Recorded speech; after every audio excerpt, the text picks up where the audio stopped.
दोस्तों, बहुत समय पहले की बात है। किसी नगर में एक युवक रहा करता था। वह युवक बहुत ही शर्मीला था। वह इतना शर्मीला था कि जब भी उसके सामने कोई नया व्यक्ति आ खड़ा होता तो वह उससे बात तक नहीं करता था। यहाँ तक कि जिन्हें वह जानता था, पहचानता था, उनसे भी बात करने में बहुत ही शर्माया करता था। वह उनसे भी ठीक से बात नहीं कर पाता था और अपनी इस समस्या के कारण वह खुद ही बहुत परेशान रहता था, क्योंकि वह अपने जीवन में कुछ कर ही नहीं पा रहा था। धीरे धीरे समय बीतता गया और समय बीतने के साथ साथ उस युवक की शर्म की आदत भी बढ़ती गई, जिसके कारण वह अधिक निराश रहने लगा, परेशान रहने लगा, चिंतित रहने लगा। उसे ये समझ नहीं आ रहा था कि वह अपनी इस समस्या से किस तरह से छुटकारा पाए। उसके घर वाले भी अब उसकी इस समस्या को लेकर बहुत चिंतित रहते थे। वह सोचते थे इसका क्या होगा, ये अपने जीवन में कुछ कर पाएगा भी या नहीं। जब भी वह कहीं पर काम के लिए जाता तो लोग उसके सीधेपन का फायदा उठाते, उसे परेशान करते। वह कुछ ज्यादा नहीं कह पाता था, जिसके कारण उसे कोई कुछ भी कह देता और वहां से चला जाता था। इन्हीं सब कारणों की वजह से उसका मन कहीं भी किसी भी काम में नहीं लगता। वह हर काम को कुछ ही दिनों में छोड़ दिया करता। उसके मन में बहुत कुछ चल रहा था। उसके मन में विचारों के तूफान उठ रहे थे। वह सबसे बहुत कुछ कहना चाहता था, लेकिन अपनी इस आदत के कारण वह किसी से कुछ नहीं कह पा रहा था। वह अंदर ही अंदर घुटता जा रहा था। सारे विचार, सारी बातें उसके मन में ही दबी पड़ी थी, लेकिन कभी भी वह किसी से भी अपने मन की बात नहीं बताता था। जब छोटा सा बच्चा था तब उसे लोग बहुत पसंद करते थे।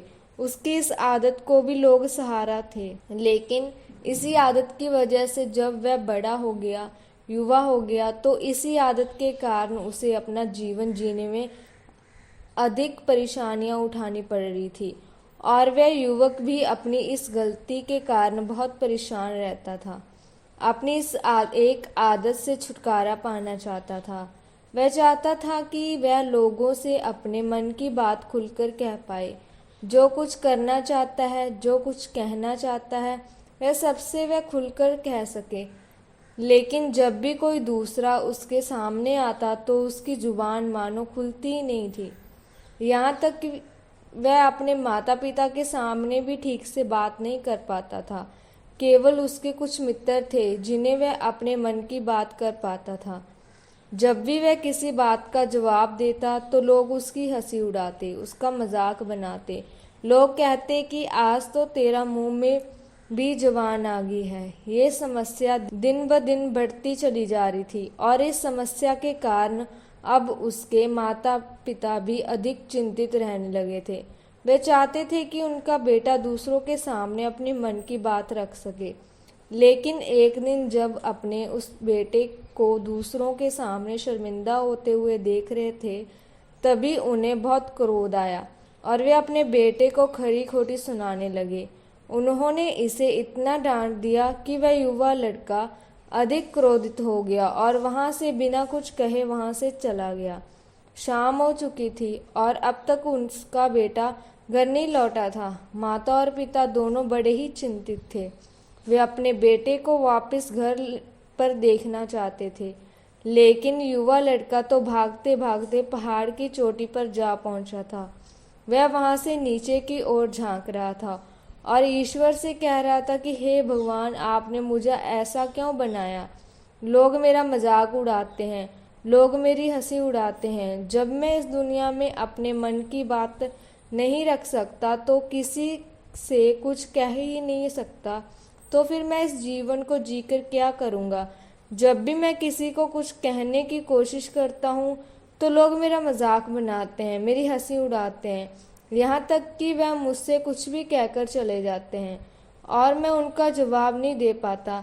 इसलिए मैं तेरे पास आ रहा हूँ। इतना कहकर जैसे ही वह युवक कूदने ही वाला था तो पीछे से आवाज सुनाई पड़ी, बेटा, जान देना तो बहुत आसान है, लेकिन इस जान को तुम वापस नहीं पा सकोगे। जैसे ही ये आवाज उसके कानों में पड़ी, वह पीछे मुड़कर देखने लगा जैसे ही उसने पीछे मुड़कर देखा, उसने पाया कि एक बौद्ध भिक्षु उसके पीछे खड़ा है। उन्हें देखकर वह डर सा गया और अपने कदम पीछे खींच लिए और चुपचाप वहां पर खड़ा हो गया। अपनी आदत के कारण वह उनसे कुछ नहीं कह पा रहा था। तभी बौद्ध भिक्षु उस युवक से कहते हैं, बेटा क्या बात है, आखिर तुम यहाँ पर क्या कर रहे हो और तुम अपने इस जीवन को क्यों समाप्त करना चाहते हो। ये अनमोल जीवन है, बहुत कम लोगों को नसीब होता है और तुम्हें ये जीवन व्यर्थ लगता है। इस पर ही वह युवक कहता है कि नहीं नहीं, कुछ नहीं, मैं तो बस यहाँ पर खड़ा होकर देख रहा था। तभी बौद्ध भिक्षु उस युवक से कहते हैं, बेटा मैं जानता हूँ कि तुम यहाँ पर क्या करने आए थे। तुम मुझसे कुछ नहीं छुपा सकते, लेकिन मैं चाहता हूँ कि तुम अपनी समस्या मुझसे खुद बताओ, तभी मैं उसका समाधान तुम्हें बता पाऊंगा। यदि तुम चाहते हो कि कोई तुम्हारी मदद करे, तो उसके लिए पहले तुम्हें ही आगे बढ़ना होगा। यदि तुम चाहते हो कि मैं तुम्हारी समस्या का समाधान करूं, तो तुम्हें मुझे अपनी समस्या बतानी होगी, वरना मैं कुछ नहीं कर सकूंगा। करते हो तो तुम्हारे मन में कैसा ख्याल आता है। इस युवक जवाब देते हुए कहता है कि गुरुवर, जब भी मैं अपने माता पिता से बात करने का प्रयास करता हूँ, तो मुझे ऐसा लगता है कि मानो मेरे पिता अभी मुझे डांट देंगे, मुझ पर क्रोध करेंगे, मुझसे नाराज हो जाएंगे और कहीं ना कहीं मुझे ये भी लगता है कि मैं कुछ गलत बात ही करूँगा। यहाँ तक कि मेरे मन में ऐसा भी ख्याल आते हैं कि शायद मेरे पिता मुझसे प्यार ही नहीं करते। परंतु गुरुवर, आप कहते हैं कि शर्म अलग है और डरना अलग बात है, तो क्या कोई ऐसा उपाय है जिससे मुझे डर ही ना हो? क्या कोई ऐसा रास्ता है जिससे मेरे अंदर का ये डर पूरी तरह से समाप्त हो जाए? कृपया करके मुझे इस समस्या का समाधान बताइए। मुझे अपने इस डर से बाहर निकलना है। मुझे लोगों की तरह अपने इस जीवन को खुलकर जीना है। उस युवक की ये सारी बातें सुनकर बौद्ध भिक्षु उस युवक से कहते हैं, जाओ और अपने पिता से कहो कि मुझे कुछ काम करना है और उसके लिए मुझे आपसे कुछ धन चाहिए। यदि तुम उन्हें धन मांगने में कामयाब हो गए, तो मैं तुम्हें तुम्हारी समस्या का समाधान अवश्य बताऊंगा। वह युवक काफी घबरा गया।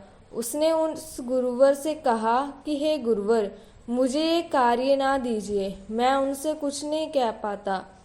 उनके सामने तो मेरी बोलती तक बंद हो जाती है। मैं उनसे भला कैसे मांगूंगा। ये बात सुनकर बौद्ध भिक्षु उस युवक से कहते हैं, तब तो तुम्हारी समस्या का कोई भी समाधान नहीं है और ना ही तुम कभी भी अपने जीवन को खुलकर जी पाओगे। ये बात सुनकर युवक उस बुद्ध भिक्षु से कहता है, गुरुवर ऐसा ना कहें, कृपा करके मुझे कोई ऐसा कार्य बताएं, कोई ऐसा कार्य जिसमें मेरे अंदर का डर पूरी तरह से समाप्त हो जाए। कोई ऐसा समाधान बताइए। इसका जवाब देते हुए वह बौद्ध भिक्षु उस युवक से कहते हैं, बेटा यदि तुम्हें अपने अंदर के डर को समाप्त करना है, तो पहले तुम्हें ये कार्य करना होगा जो मैं तुम्हें कह रहा हूँ। वह युवक घबराकर काफी देर सोच विचार करने के बाद उन बौद्ध भिक्षु की बात मान गया और अपने पिता के पास गया और उसने धन मांगा। जैसे ही वह युवक पिता के पास गया और उनसे धन मांगने लग गया, उसके पिता ने भी उस युवक की बातों को ध्यान से सुना और उसे धन दे दिया। लेकिन वह युवक धन लेकर वहां से भाग गया और वापस आकर उन बुद्ध भिक्षु से मिलता है और उनसे कहा कि उसने काम पूरा कर लिया है।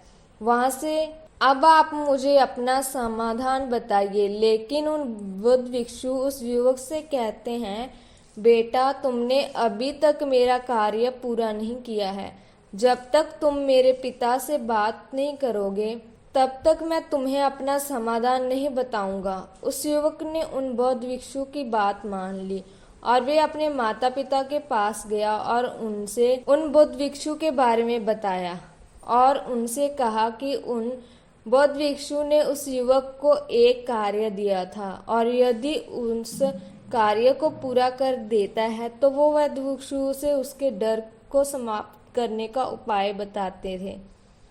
उसके पिता ने उसकी बात सुनकर उस युवक के साथ उस बौद्ध भिक्षु के पास गए और उनसे बात करने लगे।